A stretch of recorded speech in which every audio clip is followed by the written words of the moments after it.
Hello students and all the viewers, Assalamu alaikum. जैसे कि I am Dinesh Javed and you are watching my YouTube channel Train Your Brain with Chemistry Physics. तो बाबा आज हम चलते हैं अपने class first year के topic पर, that is the chemical bonding chapter. और उसके बाद केमिकल बॉन्डिंग में बॉन्डिंग क्यों होती है, स्टेबिलिटी अनस्टेबिलिटी, या उसके बाद जो ड्यूप्लेट ऑक्टेट रूल है उसका इंट्रोडक्शन मैंने करवाया था। और मैंने आपको बताया था कि केमिकल बॉन्ड के दो टाइप्स होते हैं, एक होता है आयोनिक बॉन्ड और दूसरा होता है कोवैलेंट बॉन्ड। तो आज हमारा टॉपिक है आयोनिक और इलेक्ट्रोवैलेंट बॉन्ड, हम इसको पढ़ेंगे, तो यहाँ पे ध्यान दें। तो अब आयोनिक और इलेक्ट्रोवैलेंट बॉन्ड, आयोनिक और इलेक्ट्रोवैलेंट बॉन्ड। आयोनिक और इलेक्ट्रोवैलेंट बॉन्ड क्या है, इसकी डेफिनेशन लिखता हूं सबसे पहले। A bond which is formed by transfer of electrons. वो बॉन्ड जो ट्रांसफर ऑफ इलेक्ट्रॉन्स की वजह से बने तो उसको आप बोलते हैं आयोनिक बॉन्ड। क्या होता है, एक एटम कंप्लीटली अपने इलेक्ट्रॉन्स दूसरे एटम को दे दे, ट्रांसफर कर दे, दूसरा उसको कंप्लीटली गेन कर ले, तो आप उसको बोलते हैं आयोनिक बॉन्ड, जो फोर्स क्रिएट होता है उसको। और इसकी दूसरी डेफिनेशन है द इलेक्ट्रोस्टैटिक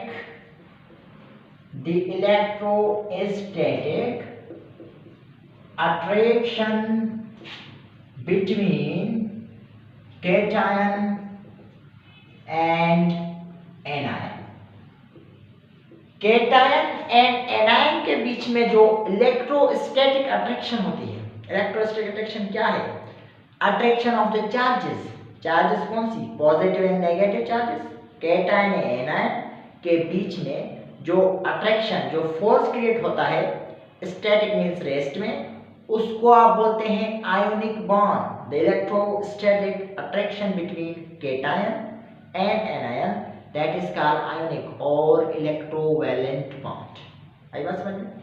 तो यहाँ पे दो चीजें हैं, एक है केटायन, दूसरा है एनायन। इन दोनों के बीच इलेक्ट्रोस्टैटिक अट्रैक्शन है।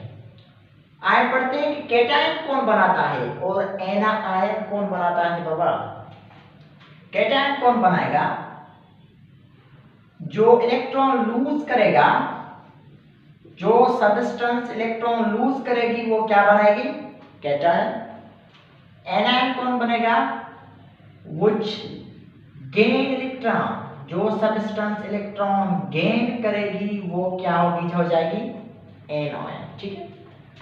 केटायन मोस्टली जो बनाते हैं, cation is mostly formed by metals.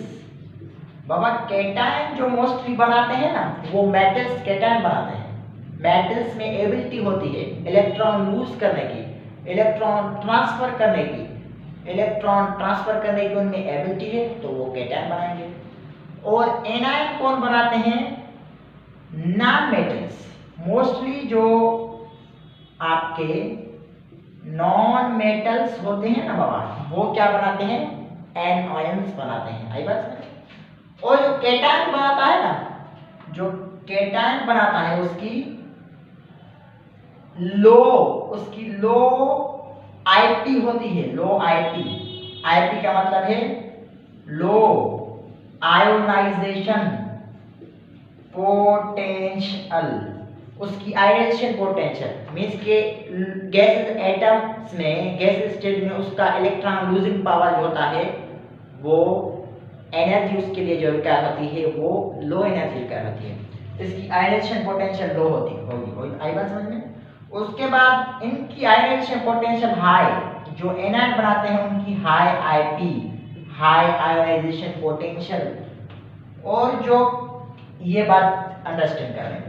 और जो केटायन बनाते हैं उनकी लो ईए। ईए मींस इलेक्ट्रॉन एफिनिटी मींस के इलेक्ट्रॉन गेन करने के लिए, इलेक्ट्रॉन ऐड करने के लिए जो एनर्जी रिलीज हो, रिक्वायर हो, उसको आप बोलते हैं इलेक्ट्रॉन अफिनिटी। और इनकी इलेक्ट्रॉन अफिनिटी हाई होती है क्योंकि एनायन जो होते हैं ना उसमें इलेक्ट्रॉन ऐड करने की एबिलिटी ज्यादा होती है उसमें, आई बात समझ में? तो उसकी हाई इलेक्ट्रॉन अफिनिटी होगी, हाई इलेक्ट्रॉन अफिनिटी, ठीक है, Ea। लास्ट बात बाबा जो मैं आपको बताऊंगा, इनकी लो En, इनकी लो En, क्योंकि मेटल्स की En means electronegativity, electronegativity. The electronegativity क्या होती है? The power of an atom to attract share pair of electrons, that is called electronegativity. इनकी जो इलेक्ट्रोनेगेटिविटी है वो भी लो होती है, और एनायंस की electronegativity high, high En, high electronegativity होती है एनायन की, क्योंकि नॉन मेटल्स जो होते हैं उनकी इलेक्ट्रोनेगेटिविटी हाई होती है एज कंपेयर टू मेटल्स। तो ये कंडीशंस हैं कैटायन की, एनायन की। फिर से रिपीट करता हूं, कैटायन इलेक्ट्रॉन लूज और कैटायन मेटल्स बनाते हैं। कैटायंस की लो आईपी, लो इलेक्ट्रॉन अफिनिटी, लो इलेक्ट्रोनेगेटिविटी En, और एनायंस की एनायन गेन इलेक्ट्रॉन। एनायंस तकरीबन नॉन मेटल्स बनाते हैं, high IP, high electron affinity, high electronegativity. तो ये पॉइंट्स आप कंसीडर करिए कैटायन और एनायन के लिए, आई बात समझ में? अब चलते हैं हम कि ये आयनिक बॉन्ड बनता कैसे है, कितने स्टेप्स में बनता है, ठीक है? तो अब मैं लिखता हूं स्टेप्स टू फॉर्म, या इसको आप नोट कर लें, मैं इसको अलग दूसरे स्टेप बोर्ड पे जो है लिखता हूं, ठीक है? आप इसको कंप्लीटली जो है नोट कर लें, मैं लिखता हूं, ठीक है?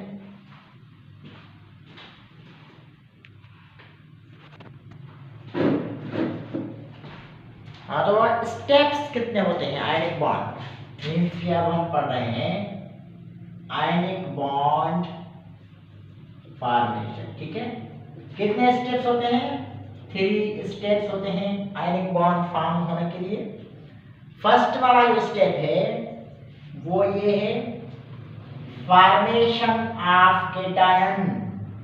फर्स्ट वाले स्टेप में कि कैटायन कैसे बनेगा, कैटायन कैसे बनेगा, देखें आम सा एग्जांपल लेते हैं सोडियम क्लोराइड। ये आयनिक बॉन्ड इसमें मौजूद होता है, कैसे बनता है इसको हम पढ़ते हैं। बाबा सोडियम कैटायन बनाएगा, सोडियम एक इलेक्ट्रॉन लूज करेगा और कन्वर्ट हो जाएगा कैटायन में, लेकिन जो H है डेल्टा H मींस के एनर्जी जो है वो एब्जॉर्ब करेगा, एनर्जी यहाँ पॉजिटिव एनर्जी एब्जॉर्ब करेगा, आई बात समझ में? तो इसको कन्वर्ट करेंगे ना, आयन जब बनाएगा तो ये कौन सी स्टेट्स में आयन बनाएगा? गैसियस स्टेट में। बाबा ये बात आपको याद करनी है कि आयनाइजेशन पोटेंशियल इसको बोलते हैं, गैसियस एटम्स में ही हम उनसे इलेक्ट्रॉन लूज या गेन करवाते हैं तकरीबन आयनिक बॉन्ड में, तो इसलिए ये गैसियस एटम में होंगे। ये इलेक्ट्रॉन लूज क्यों कर रहा है? देखिए इसका एटॉमिक नंबर 11 है, 1s2 2s2 2p6 configuration 3s1। एक इलेक्ट्रॉन एक्स्ट्रा इसके पास है वैलेंस शेल में, तो ये इसको लूज करेगा और इसको अपना वैलेंस शेल बना के ऑक्टेट जो है वो कंप्लीट करेगा और ये 8 इलेक्ट्रॉन्स पूरे करके हो जाएगा स्टेबल। तो ये एक एक्स्ट्रा इलेक्ट्रॉन है, ये इसको लूज किया, अब इसका ऑक्टेट जो है वो कंप्लीट है, ये स्टेबल है 1s2 2s2 2p6। ओके, सो कैटायन हमारा बन गया, इसमें एनर्जी एब्जॉर्ब होगी, क्योंकि एनर्जी एब्जॉर्ब तब होती है, positive sign means energy absorb तब होती है जब इलेक्ट्रॉन लूज होता है। अब चलते हैं स्टेप नंबर 2 पे, जो है फॉर्मेशन ऑफ एनायन। कि एनायन कैसे बनेगा बाबा? एनायन कैसे बनेगा? फॉर्मेशन ऑफ एनायन, तो ये इलेक्ट्रॉन गेन करेगा, क्लोरीन इलेक्ट्रॉन गेन करके कन्वर्ट हो जाएगा क्लोराइड आयन में, लेकिन यहाँ पे एनर्जी क्या होगी? रिलीज होगी बाबा, क्योंकि यहाँ पे नेगेटिव साइन होगी ना, आप चेक करेंगे बुक में तो नेगेटिव साइन की एनर्जी रिलीज होगी, क्योंकि इलेक्ट्रॉन ऐड हो रहा है ना, ऐड को बोलते हैं इलेक्ट्रॉन अफिनिटी, और ये भी किस स्टेट में होगा, गैसेस स्टेट में। तो ऐड करते वक्त, इलेक्ट्रॉन ऐड करते वक्त भी एनर्जी जो है आपकी वो क्या होगी बाबा, रिलीज होगी। तो सेकंड स्टेप में फॉर्मेशन ऑफ एन आयन। इसकी कॉन्फ़िगरेशन पे आ जाए तो chlorine 1s2 2s2 2p6 3s2 3p होता है 5 2 4 10 12 17, ओके 17 एटम नंबर। लेकिन ये 5 मीन्स के इसको एक इलेक्ट्रॉन चाहिए, एक्सेप्ट करेगा तो ये हो जाएगा क्या, ये हो जाएगा स्टेबल। तो एक इलेक्ट्रॉन एक्सेप्ट करके ये क्लोराइड मीन्स क्या, अब ये स्टेबल है 1s2 2s2 2p6 3s2 3p6।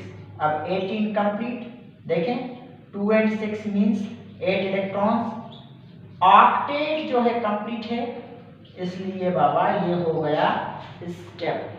Formation of cation, formation of anion. अब एक स्टेप तो मैं भूल गया, वो जो आपको बताना है, भूल नहीं गया लेकिन सीरीज में आ रहे हैं उसको हम पढ़ेंगे। That is the main point कि अब आयनिक बॉन्ड बनेगा कैसे। तो इस formation of cation, formation of anion, and बाबा लास्ट स्टेप जो है स्टेप नंबर 3, इलेक्ट्रोस्टैटिक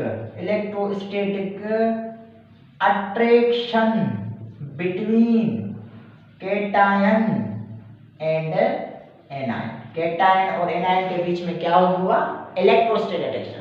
तो मेन पॉइंट तो ये है ना, आयनिक बॉन्ड इलेक्ट्रोस्टैटिक अट्रैक्शन के सिवा कैसे बनेगा, तो आप बोलेंगे सोडियम केटायन प्लस में क्लोराइड एनायन, इनके बीच में क्या होगी बाबा, यहाँ पे पॉजिटिव नेगेटिव के बीच में इलेक्ट्रोस्टैटिक अट्रैक्शन होगी, इलेक्ट्रोस्टैटिक अट्रैक्शन, और आपको मिलेगा सोडियम क्लोराइड। और ये सोडियम क्लोराइड ऐसे थोड़ी मिलेगा आपको, यहाँ पे एनर्जी रिलीज होगी, क्योंकि गैस एटम्स जो है ना, गैस एटम्स खुद को कंबाइन करेंगे, अरेंज करेंगे, तो एनर्जी रिलीज करेंगे, अरेंज हो जाएगा, एनर्जी रिलीज करेंगे, पॉइंट नोट करें, तो अरेंज होते जाएंगे।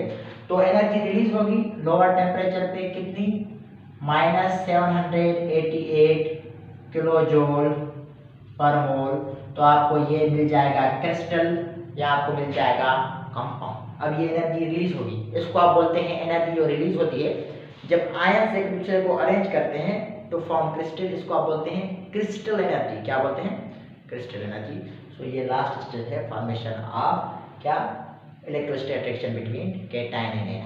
आई बात समझ में, ऐसे आयनिक बॉन्ड बनता है। तो क्रिस्टल एनर्जी आज मैं डिफाइन नहीं करा, उसको इंशाल्लाह नेक्स्ट लेक्चर में, जिसमें हम crystal energy, solvation energy and properties of ionic compounds तीनों कवर करेंगे। आई बात समझ में, तो उसमें क्रिस्टल एनर्जी को एक्सप्लेनेशन से हम पढ़ेंगे। सो आज के लिए इतना काफ़ी है, इसको आप नोट कर सकते हैं, इसको नोट कर लें। अगर कोई भी क्वेश्चन है आप कमेंट में पूछ सकते हैं, और आज के लिए इतना काफ़ी है। और अगर आपने मेरा चैनल अभी तक सब्सक्राइब नहीं किया तो इसे अभी सब्सक्राइब कर दें और बेल आइकन को क्लिक कर दें। अब मैं भी थोड़ा थक गया हूँ, इंशाल्लाह तो मिलते हैं कल। थैंक यू, अल्लाह हाफ़िज़।